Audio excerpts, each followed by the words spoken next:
Bwana, baby mama wa msanii wa muziki wa Bongo Flava namzungumzia Diamond Platnumz ambaye ni Zari the Boss Lady, kwa sasa yuko nchini Tanzania kwa ajili ya majukumu yake binafsi, majukumu ya kikazi.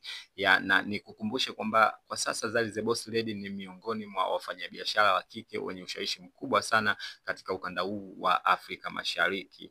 So mbali na hapo, Zari the Boss Lady ameweza kuweka wazi kuwa kwa sasa Zuchu inabidi apewe tuzo ya uvumilivu kutokana na kumvumilia sana Diamond mpaka wameweza kufunga ndoa. So tunafahamu kwamba siku 2-3 nyuma ambazo zimeweza kupita, tumeweza kuona picha pamoja na video mbalimbali ambazo zimeweza kutrend sana katika mitandao ya kijamii zikionyesha kwamba Diamond na Zuchu wameweza kufunga ndoa, na Diamond mwenyewe ameweza kueleza kwamba alishawahi kufunga ndoa.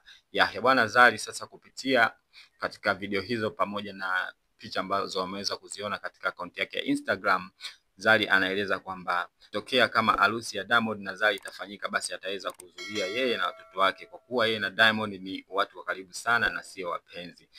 Bwana, Zari ameendelea kusema kwamba anamuomba sana msanii Diamond Platnumz aweze kubadilika kwa kuwa ana mtoto wa kike ambaye ni Tifa Dangote na anatakiwa kuacha tabia zake ambazo hazieleweki. Na Zari katika engo hii ameweza kuzungumzia tabia za Diamond kuweza kubadilisha wanawake mara kwa mara.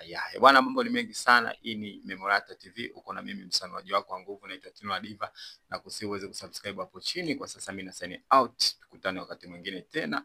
Ciao.